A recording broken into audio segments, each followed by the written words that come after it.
terror, and he believes in total subjugation, and he believes in rule by terror. So it is not just lack of separation of powers, it is state capture, it is a state of terror in Uganda. Yeah. Do you think that, one more question from me before we now open it up to the audience, do you think that with that condition now in place, that the National Unity Platform that you lead as its current president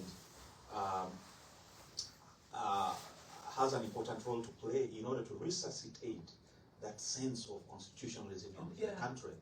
And if so, how do you envision that to take course over time? I would say our major role is to keep the hope alive. Is to keep the hope alive. The National Unity Platform, myself and my friends came in at a time when Museveni was proudly saying that by the next election there will be no opposition, because those that he had not subdued, he had bought up.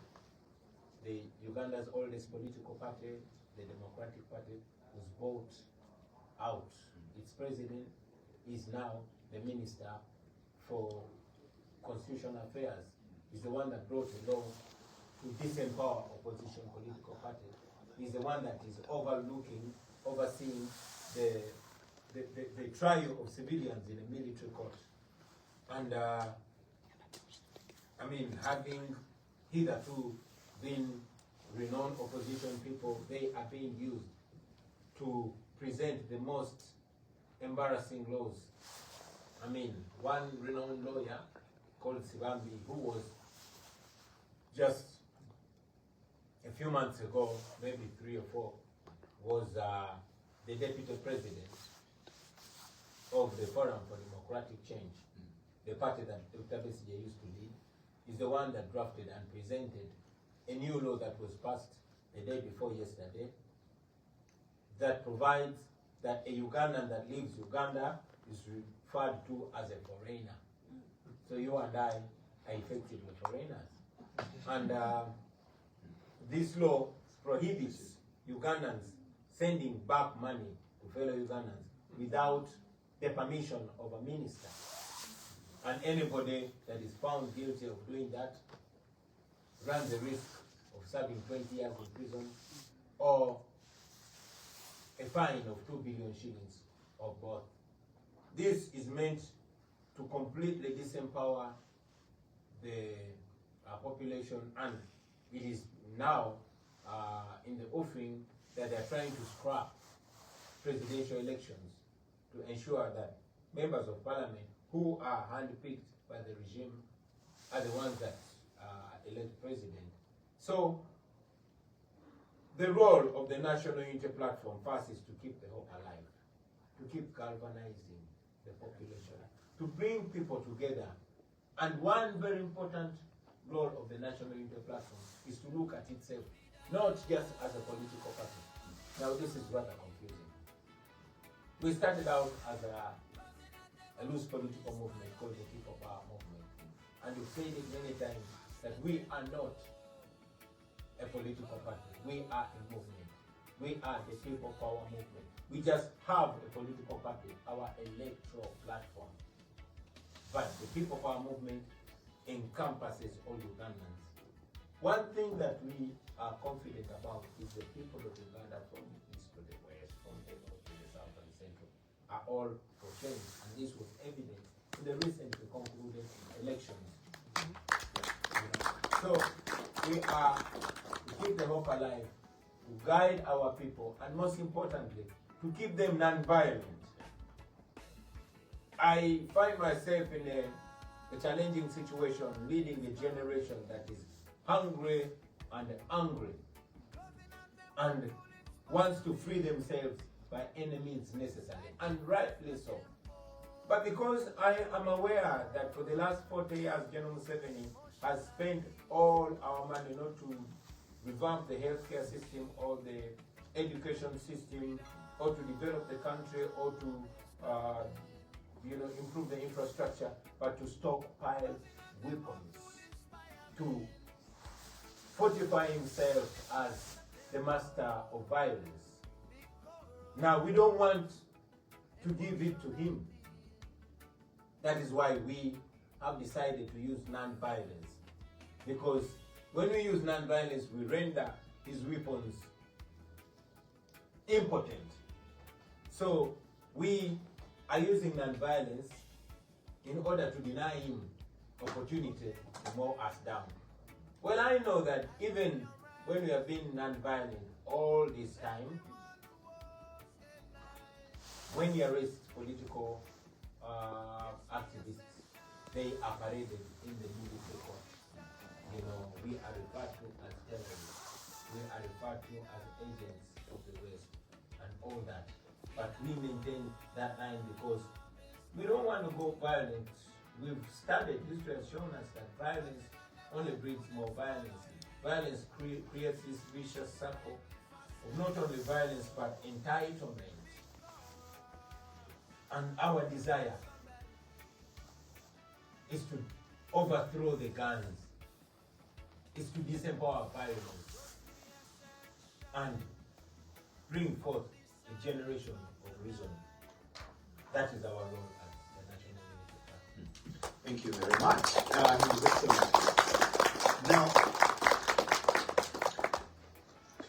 Now, ladies and gentlemen, we are opening up the floor for questions. Please introduce yourself and then be sure to make your questions precise because I'm so sure that there's many of those. Yeah.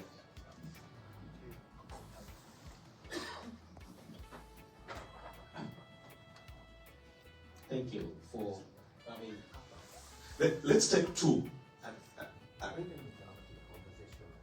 And it can be even conversational, actually. We can maintain this, you know. Thank you for having us. And Bobby, we look up to you. Thank you. As a young man. My name is Kimani from Kenya. A lot of East African youth are courageous right now. They're educated and they're organizing to take over and their rightful space into leadership.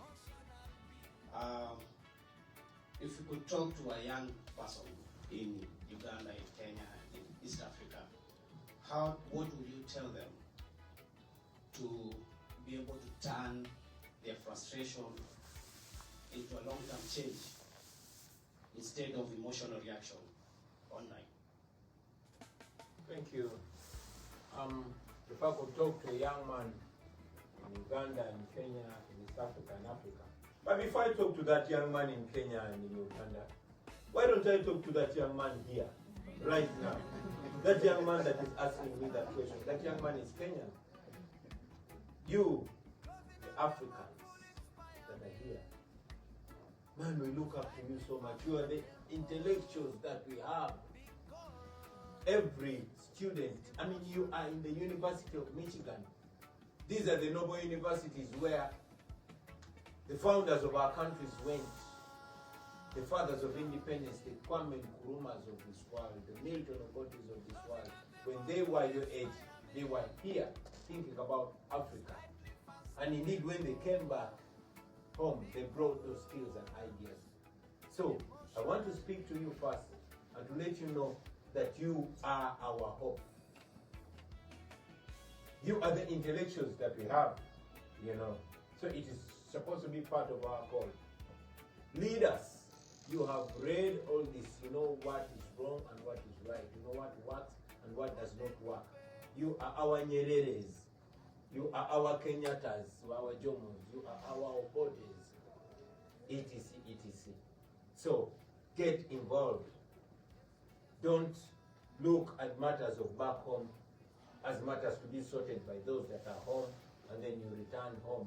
That is what has kept us where we are today. For you guys to be here, so much has been invested back home. So we need you. Get involved in the politics of our country. Gladly, now the world is even more connected. You can lead from where you are. Now to the young people back home.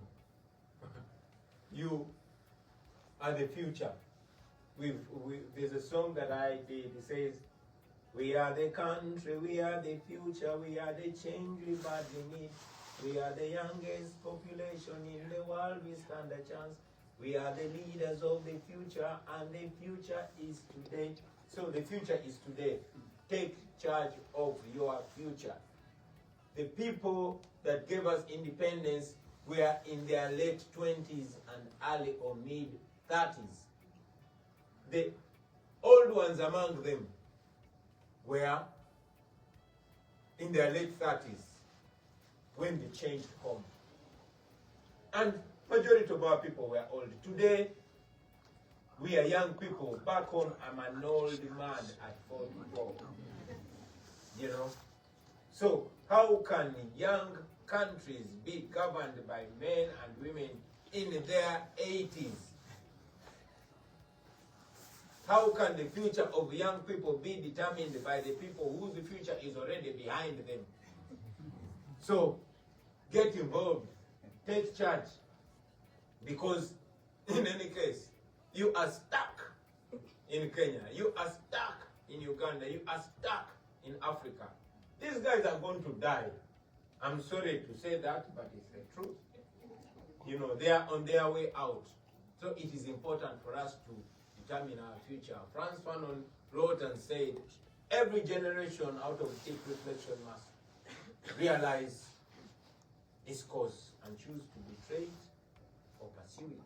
I have no doubt that you people, you Africans, you young Africans, here and back home, already know your cause.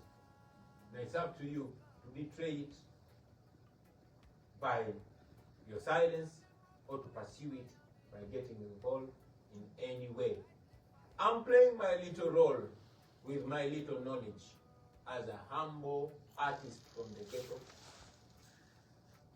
You young people out there know much more. You the educated people. You the knowledgeable people. Rise to the occasion and take charge of your nations. Take charge of your future. Thank you.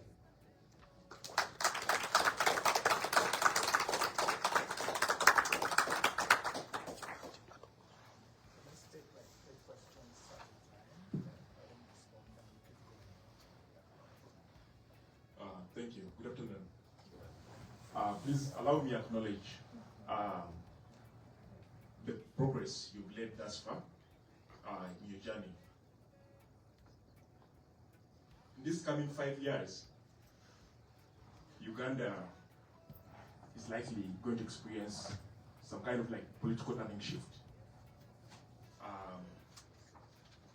There is a possibility that the constitution may be changed to allow parliamentarians vote for the presidency than the public election or the public vote. Thinking about that, it can be an opportunity for change-seeking forces if they do think that they have, a shot through parliament into the executive. On the other hand, it can also be seen as one of the ways that the incumbent regime has continued to make sure it remains in power. How is the National Unity Platform, thinking about approaching that perspective or that possible political shift? Let alone maybe the National Unity Platform, but how should Ugandans think about approaching such a possibility? Charles Katlam, I'm a global health researcher here at the University of Michigan, and of course Ugandan.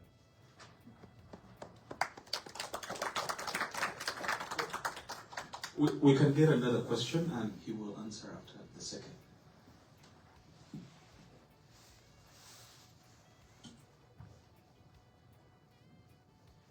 Yes, thanks for the opportunity and thanks to the President for honoring the invitation from Michigan.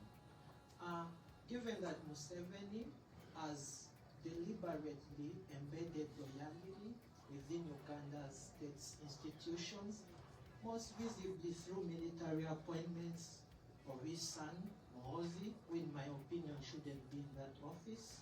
So how does this present a challenge to the potential transition, and how does this approach to public appointments inform the strategy that leads us to a new Uganda?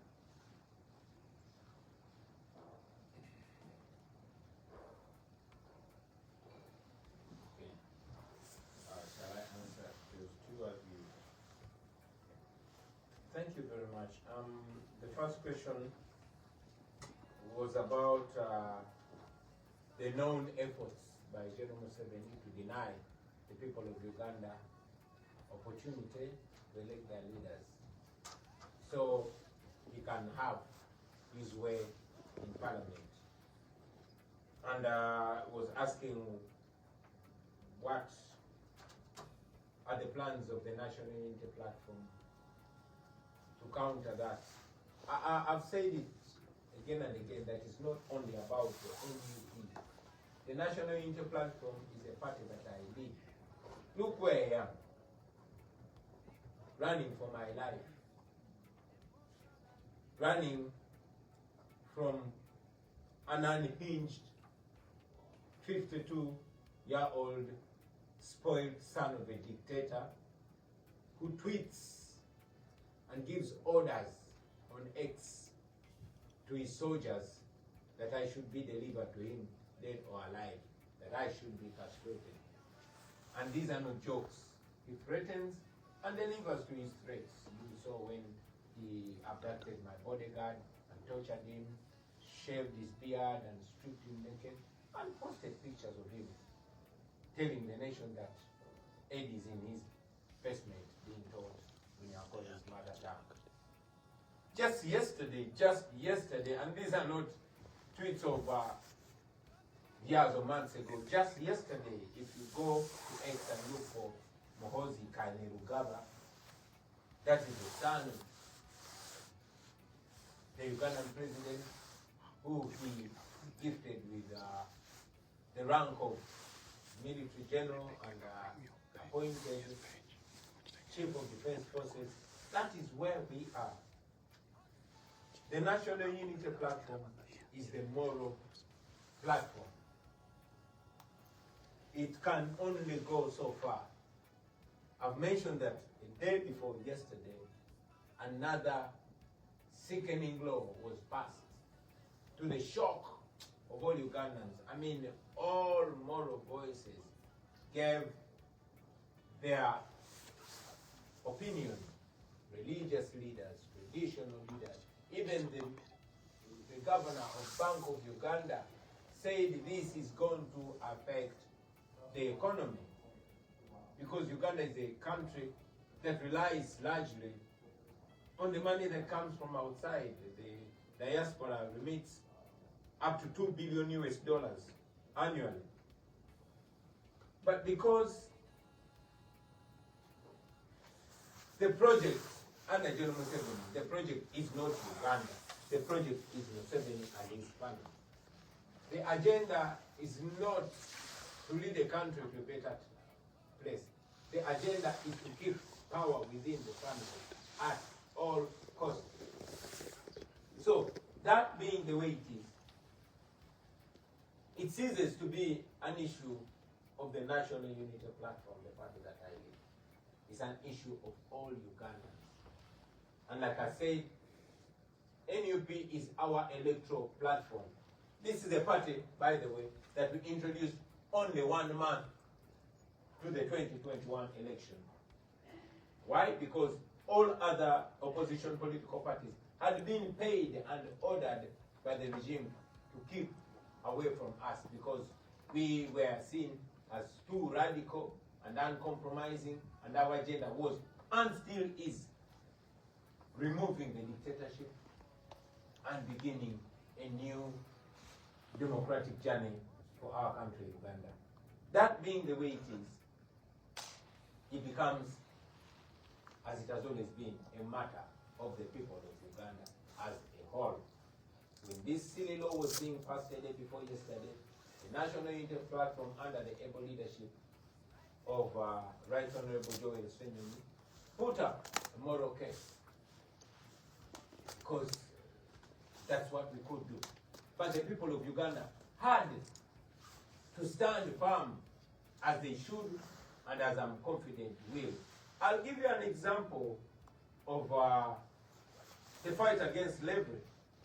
While the moral white people were in Congress trying to make a case against slavery and asserting that slavery is immoral, the likes of Harriet Tubman on the plantation had to also put an effort and communicate to all and sundry that slavery is not only immoral, but it is dangerous. Therefore, while the NUP is making a political moral case, the people of Uganda must rise and free their country. They're like two wings of the bird. One cannot clap alone, it has to work in concert. I hope I communicate to you, my brother. And also to my brother, whose accent sounds like he comes from the ghetto. Thank you for that question. I can tell when I hear somebody speak and they want to speak back, they say, oh, he's not only from Uganda, he's from the ghetto.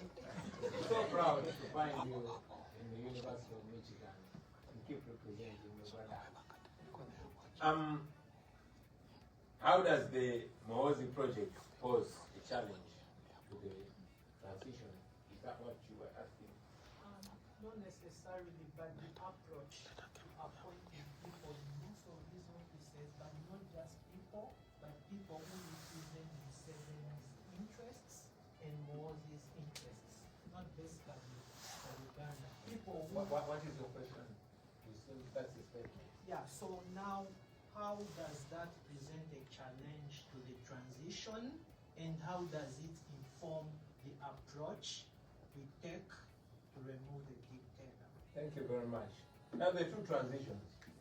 That in itself is actually a transition from Museveni to his son, who is effectively in charge.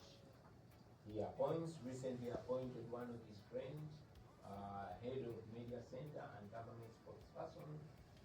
He had his birthday and he ordered the police, the military, border riders, taxi riders to show up and run in celebration of his birthday. And indeed, when you go to his streets, he tweeted and said, how come I did not see the former military commanders? Are you undermining me? Why didn't you show up to run and celebrate my birthday? So that is a transition from Museveni to his son. It's a transition from a pseudo-democracy, from a facade of democracy, to a reign of terror. You saw that when he distinguished himself in terror abductions and extrajudicial killings through this election, abducting people, killing people, torturing people, his father, in response, awarded him with a medal. And in his statement, Museveni's statement, he thanked him for dealing with troublemakers during the election period. This is the same person that threatened to raid Kenya, and the following day, he was promoted to 5-star general. This is the same person that after he tweeted the naked pictures of my bodyguard under torture, 2 days later, he was made Chief of Defense Forces. And he was made Chief of Defense Forces, unlike other Chiefs of Defense Forces in the past. Before he was made Chief of Defense Forces, Museveni signed an instrument that was to the effect that the powers of the Commander-in-Chief were transferred to the Chief of Defense Forces. 2 weeks later, he made his own son Chief of Defense Forces. So that is, by and large, a transition in itself. Is it the transition that Ugandans want? No. Is it the transition that we are going to stop? Yes. The transition that we want is a transition from absolute rule to democracy, from family rule to democratic rule. And we are going to achieve that by the grace of God.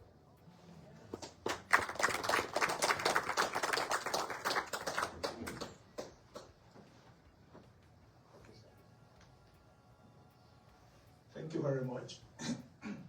So Ugandans are some of the most prolific in terms of the use of social media. And I guess that is why the president's son tweets a lot. And if you go on social media, you see a lot of Ugandans using TikTok, Instagram, as well as Twitter or X to communicate ideas. So I want to know, to what extent have you and your group also been using these platforms to communicate with or to mobilize at the grassroots level? Thank you very much. Yeah, Ugandans are using social media, and largely because it is the remaining medium of communication for Ugandans. Like all dictatorships, the media is completely usurped. Most, if not all, radio stations are controlled by the regime.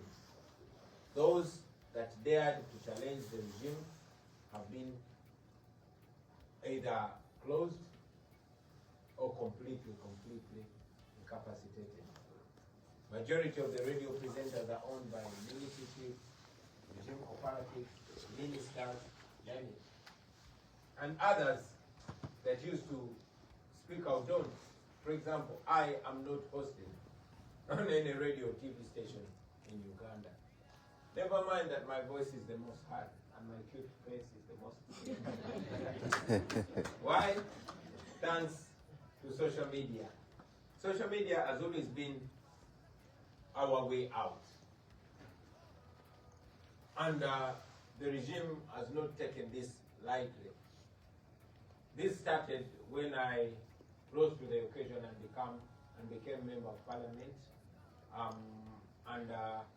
The regime could not stop this message from going out. So what the regime did is that they introduced a tax on social media. Yes, the first in the world, social media tax. I and many of my friends went to prison for protesting against the social media tax. No tax on the internet. You could buy your MPs, but you had to pay a tax to use Facebook or Twitter or WhatsApp or that. That did not work because the people of Uganda said, okay, we shall pay that tax, but we shall communicate. They started finding ways of going around it. The next step, and that was during the 2021 election, Facebook was the only way we were communicating. That was before the introduction of TikTok and others. Facebook was the most popular social media in Uganda. It was banned. So 6 years ago, Facebook is banned in Uganda. Why? Because it annoys General Museveni. That did not work either. Because, like I told you, Ugandans are largely young people, and with age comes with creativity. So Ugandans went around that ban and we used VPN, and it works. So if you ever get your Facebook banned here, because it can,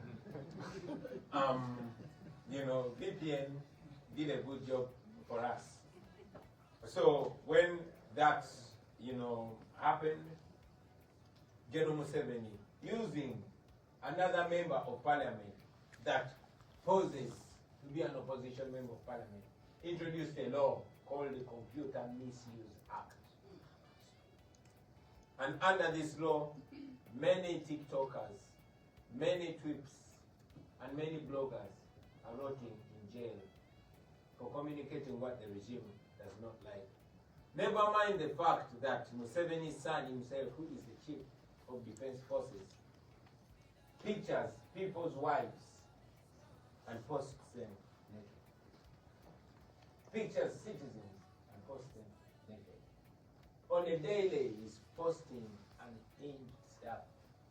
But as you know, the law in Uganda is nothing more than the paper on which it's written. So yeah, while there are those challenges, one thing that I'm proud to say is that Ugandans are unrelenting. We are always creative. We are always dynamic. And we always go around these blockages like we have done today. Thank you.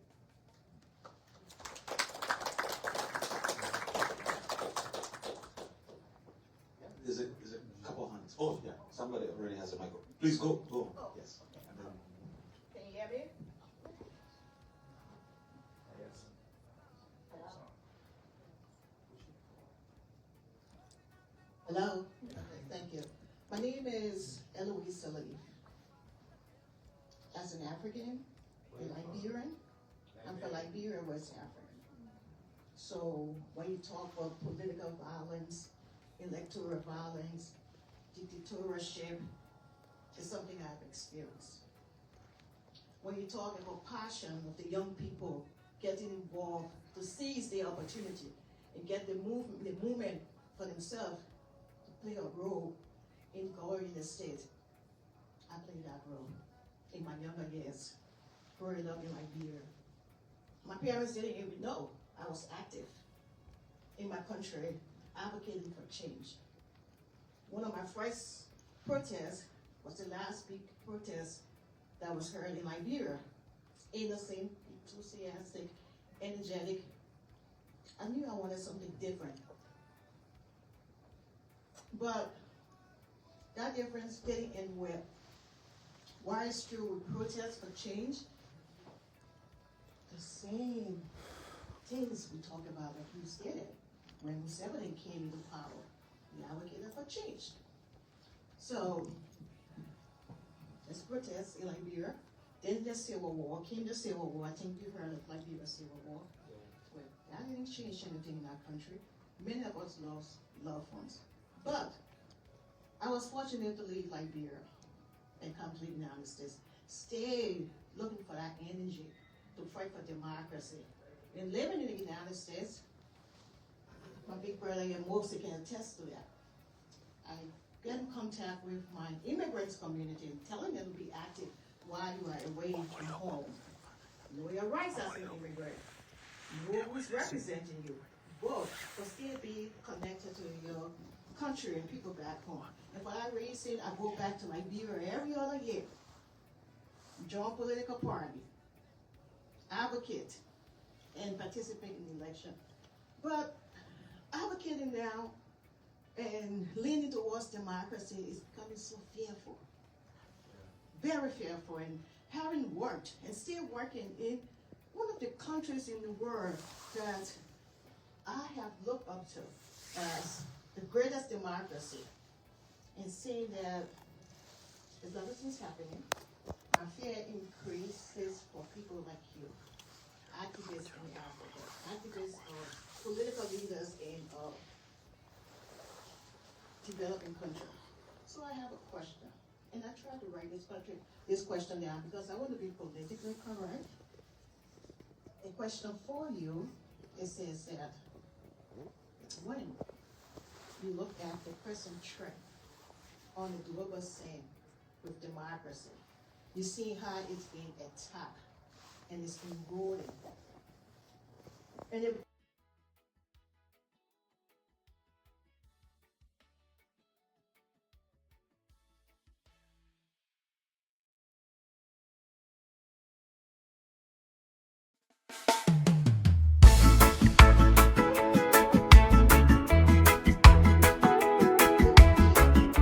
willing to continue to put your life on the line for democracy in Uganda? That's my question. When you look at the global picture of how democracy is eroding now, that's a question I have for you. Thank you. If you permit me immediately respond to my sister here. Yeah. What's my view on the global trend of democracy universal, and how do I look at it? Man, oh man. I'm glad you said you want to be politically correct. I don't want to be, I hate being politically correct, but I'll be cautious. Because I'm a refugee here now. I'd rather not mess with you guys.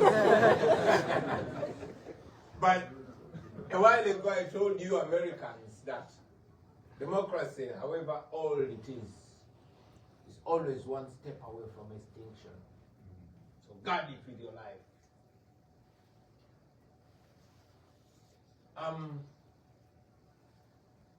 Yeah, I mean, Liberia, at least we've been there. We've had people like Charles Taylor, and at least you are an example. You had Africa's first female president, and you have had the opportunity of voting in and out presidents, including the famous George Weah and all that. We envy you, man. You're not where you're supposed to be, but you're certainly where we would love to at least reach in our lifetimes. To be able to choose our own leaders, to see our vote counting. We don't have a vote in Uganda. We want to have a vote. We have been independent for 63 years, since 1962. But not one president has been elected to power. They shoot their way in and they're shot out of power. We want to see an elected president by the people of Uganda in our lifetime. You mentioned it that many times it gets dangerous. Yes, it gets dangerous. Many people, many of our brothers and sisters, we don't know where they are. They don't even have graves. But they were picked from home on camera. Many of my friends are in prison. Eddie Mutwe, Machete Yasin, young ladies like Olivia Lutaya, Doreen Kaija, Sauda Madada, name them. As we speak right now, there are young women that were picked, you know, about 2 or so weeks ago. A young lady, a TikToker called Blitty, was picked from a funeral of the wife of our spokesperson who passed away when he was in prison on the trumped up case. She was picked by the military. Up to now, we don't know where she is. So it gets tough. I'm not home. You know, we are scattered. My young families elsewhere. I'm here trying to advance because it comes with a cost. But I can tell you, my sister, at the end of the day, that cost is worth it.